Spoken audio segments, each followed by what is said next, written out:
The Summon Rush and the boosted summons are live in Raid Shadow Legends, guys. If you are going for the current fusion, you will have to open some shards in order to complete the Summon Rush and collect, of course, the fragments from here. Now, keep in mind, we do have an extra Summon Rush next week, and we do have 3 summoning events. Now, if you're not going for the fusion, I would strongly suggest you to save up your shards. You know, maybe the next fusion is going to be much better and you want to be prepared. You don't want to stress out that you might not have the resources to complete it, you know.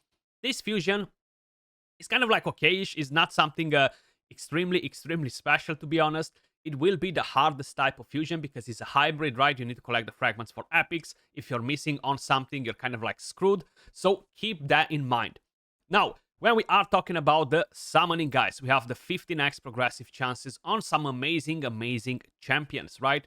We have Kaimar, we have Rotos, Son Wukong, we have Ancora. Amazing epics as well. We have Fenix, we have Magnar, we have Gorgorab. You can empower the epics now as well. My most wanted out of this list is Rotos, just to allow me to empower him to +2. If I'm going to bring one home, it's going to be absolutely amazing. In terms of epics, I need one more Magnar to basically get him to +4. Then I'm probably going to switch to Gorgorab or a Fenix. I would love an Ancora. I would love Son Wukong. No questions asked whatsoever. They are amazing characters. In terms of voids, my most wanted is Shu Zhen.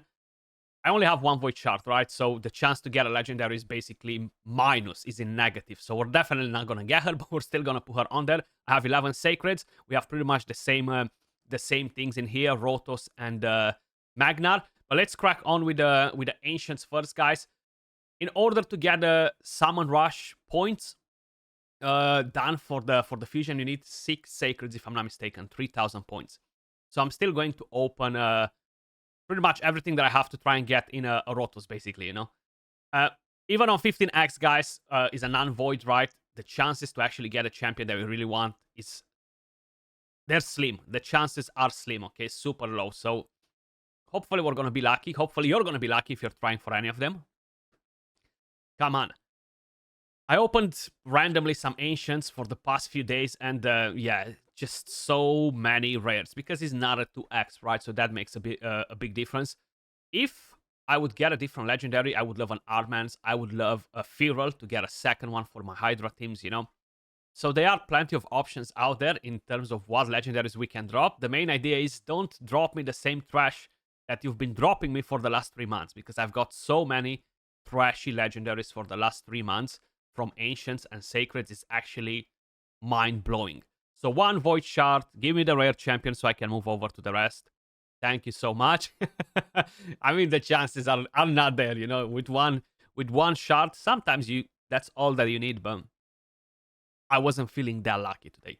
Now my focus, my luck, my hope stays in the Sacred Shard, guys. Rotos, please make it happen. Please. Okay, so we got a Tarask.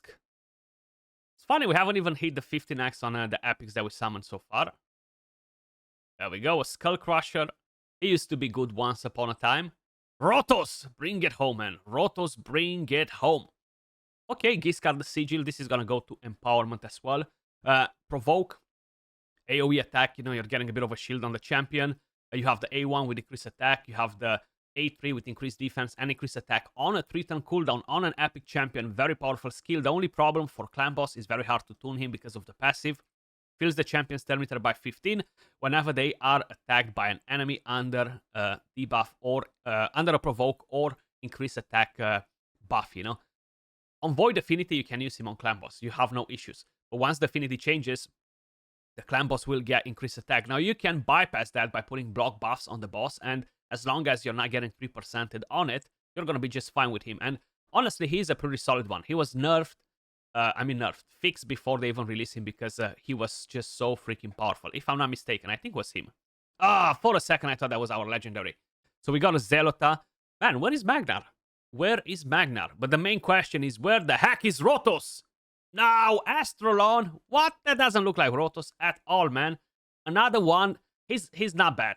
But I haven't used Astrolon since 2020, okay? I'll be honest with you guys. Like, this is kind of like what I'm getting. I'm constantly getting the same champions that I'm never using anywhere, you know? And you can use him in the Curse City. The main thing with him is that while he does have a pretty interesting kit, the multipliers are not as strong to justify building him purely for damage, you know? You're not really going to encounter a lot of Duchesses in the Curse City. You can use him early on for Arena, so let me not ruin your mojo if by any chance you summon an Astrolon. You can use him for Arena early on. He's just not part of the high-end meta. And basically, you have the stun right here, which is very, very nice AoE. Then you have this single target attack, which ignores increased defense, strength, and ally protection. So it's a good champion to counter Necret, you know. So keep that in mind. Now he synergizes very well with Countess Leaks, but yeah, I mean, I'm probably going to empower him. What else can I do? Or save the copies just in case if they're planning to bring in some different legendaries in that faction that will get empowered by Astrolon, you know. So probably I'm not going to empower him. I'm going to keep him for that. 6 more Sacreds and a Dream, guys. 6 more Sacreds and a freaking Dream. The Shada, not looking like Magnar, not looking like Rotos, not looking like Gorgorab, which is pretty crazy. We're talking about epics here. Okay, who's this one? And Dahlia. I even forgot what she does. So what do we have? Provoke on the A1. We have Decrease Attack. And counterattacks one attack by enemies under Decrease Attack. Is that it? So you have a chance to provoke after, basically. Okay. Nothing too juicy in here, though. Nothing too juicy, that's for sure. Come on, game. Come on.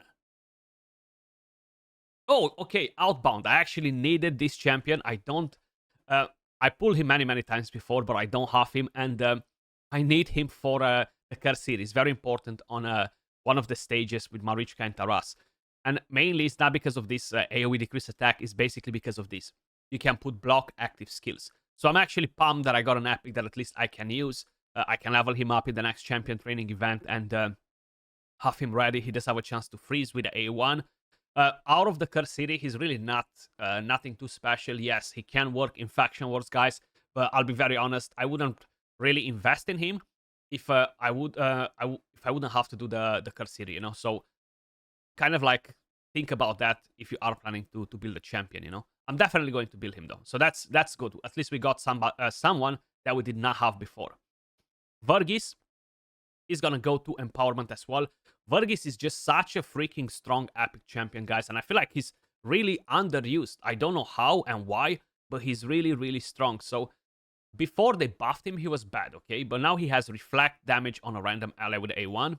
He has continuous heal, he has increased speed, he has reflect damage on a target ally for 3 turns, ally protection on the rest of the team, and increased defense on the champion. With a passive, places a shield buff on this champion equal to 10% of their max HP for 2 turns. Whenever this champion loses 10% or more of their max HP from a single hit.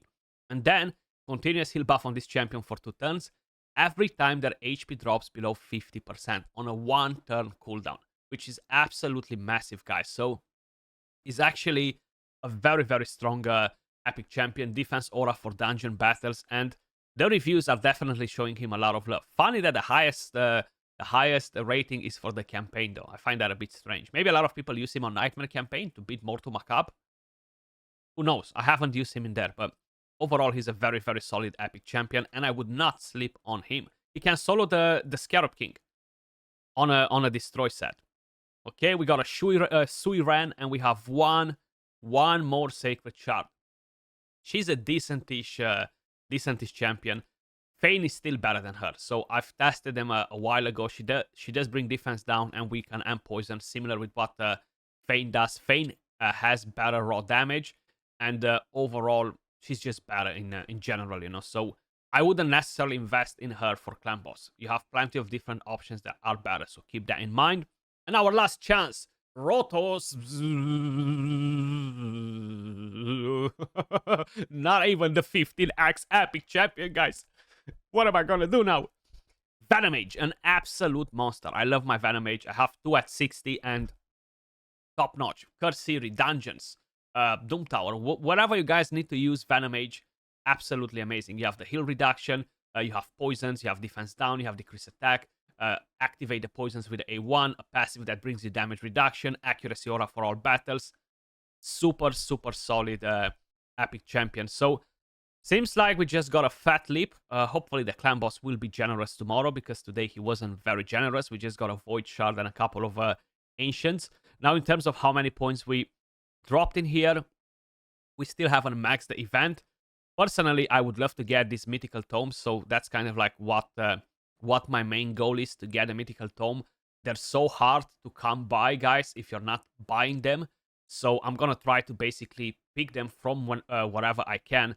I have quite a few mythicals that need books right now, and I just don't have them available. You know, like they are extremely, extremely overpriced. You know, so I'm definitely not buying this. Like, do we have any offers to show you guys? They're super, super expensive. No offers right here, but either way, very, very expensive. And I do need basically to put books in Carnage. He has 0 books. I need more in Lazarius on his first form. I managed to finish his second one, but his first form has basically no books whatsoever. I'm the same with Gizmak. He needs books on the first form. Crixia, she still needs 1 more book, I think, here, but this is not important. It's basically for the A1, so I don't really care about that. Mikage needs more books. We need more books on Mazamel if I'm planning to kind of like use her and try her damage out. So you need a lot of mythical books, and the main thing is they're extremely hard to come by. That was all for the video. I do hope you guys had much better luck than me. My Rotos was definitely my most wanted, because I was able to basically make a +2 and gain a lot of additional stats. Like, I was able to get 10 more speed on here, 10% more HP, defense, and attack, which would have been absolutely massive for my Rotos, right? But unfortunately, I cannot do that now. Maybe Saturday, maybe Sunday. Appreciate every single one of you guys watching. Much love, and I'll catch you all in the next one. Peace.